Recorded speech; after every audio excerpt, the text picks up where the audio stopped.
ഈ അക്കൗണ്ട് തുടങ്ങുമ്പോൾ ശരിക്കും പ്രോപ്പർ ആയിട്ടുള്ള വ്യക്തികളെ ഐഡന്റിഫൈ KYC ആ ഉത്തരവാദിത്വം ബാങ്കുകൾക്കെല്ലാം ഉണ്ട്.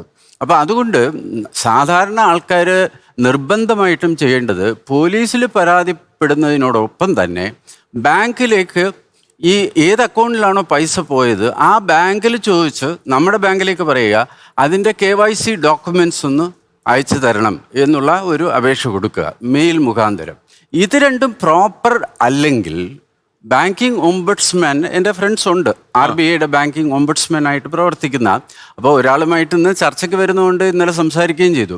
അദ്ദേഹം ഇതിലെന്തെങ്കിലും വീഴ്ച ബാങ്കുകളുടെ ഭാഗത്തുണ്ടായിട്ടുണ്ടെങ്കിൽ അദ്ദേഹം ഈ തട്ടിപ്പിക്കപ്പെട്ട ആൾക്ക് പൈസ കൊടുക്കാനുള്ള ഓർഡർ ഇറക്കിയിട്ടുണ്ട്. ഓ, അങ്ങനെയുണ്ടല്ലോ. ഞാൻ പറഞ്ഞത് മനസ്സിലായല്ലോ. അപ്പൊ ടെലികോം എങ്ങനെ ഈ ഒരു കണക്ഷൻ ഒരു പരാതി വേണേ കൊടുക്കാം. തീർച്ചയായിട്ടും അല്ല, കൊടുക്കാം എന്നല്ല, അല്ല ബാങ്കുകളെ കുറിച്ചുള്ള പരാതികൾ പറയാനുള്ള ഒരു അന്വേഷണ സംവിധാനമാണ് ഈ ഓംബുഡ്സ്മാൻ. അതെ അതെ, ആൾക്കാർ പേര് കേൾക്കും പേടിച്ചു പോകും. അതെ അതെ, ഓംബുഡ്സ്മാൻ ആ പേരും മാറ്റേണ്ടതാണ് ശരിക്കും പറഞ്ഞാൽ. അങ്ങനെ നിർദ്ദേശം കൊടുത്തിട്ടുണ്ട്. അപ്പൊ ഈ രണ്ട് കാര്യങ്ങൾ നമ്മൾ മനസ്സിലാക്കണം. അതിൻ്റെ വേറൊരു ഉദാഹരണം പറയുമ്പം സമയം കൂടുതലാണെങ്കിൽ ക്ഷമിക്കുക. വേറൊരു ഉദാഹരണം, ഇപ്പം ഞാൻ ബിഷപ്പിന് ട്രാൻസ്ഫർ ചെയ്യാനായിട്ട് 2 ലക്ഷം രൂപ കൊടുക്കാനായിട്ട് ഉദ്ദേശിക്കുന്നു. മാലാപാർവതിക്കാണ് തെറ്റിപ്പോയി. മാലാപാർവതിയുടെ അക്കൗണ്ടിലേക്ക് 2 ലക്ഷം രൂപ അയച്ചു എന്ന് വിചാരിക്കുക. ഒരു വിധത്തിലും മാലാപാർവതിക്ക് പൈസ എടുത്തുകൊണ്ട് പോകാൻ നിയമപരമായി പറ്റില്ലെന്ന് മാത്രമല്ല, അങ്ങനെ ഉപയോഗിച്ചാൽ ക്രൈമാണത്.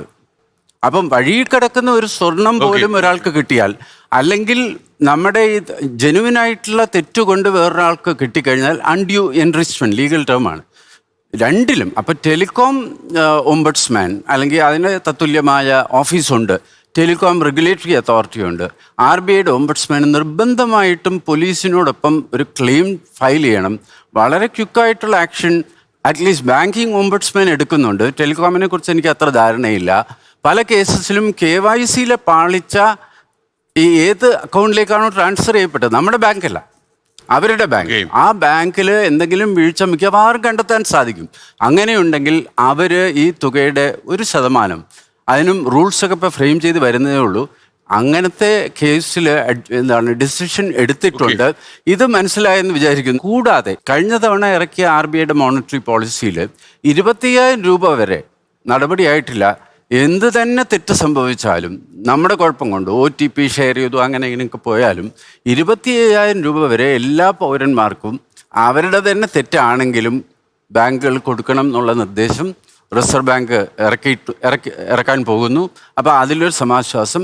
രണ്ടാമത്, ഈ സ്റ്റാൻഡേർഡ് ഓപ്പറേറ്റിംഗ് പ്രൊസീജിയർ സുപ്രീം കോടതി ഫെബ്രുവരിയിൽ അതിനുശേഷം മിനിസ്ട്രി ഓഫ് ഹോം അഫയേഴ്സും RBIയും തയ്യാറാക്കിക്കൊണ്ടിരിക്കുകയാണ്. കരട് രേഖ തയ്യാറായി.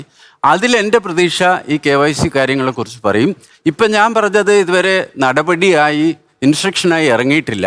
എൻ്റെ വിശ്വാസം ഇത് വരുമ്പോൾ അതിൻ്റെ ഡോക്യുമെൻ്റ് ഞാൻ കണ്ടു, 52 പേജുള്ള കരടേ ആയിട്ടുള്ളൂ.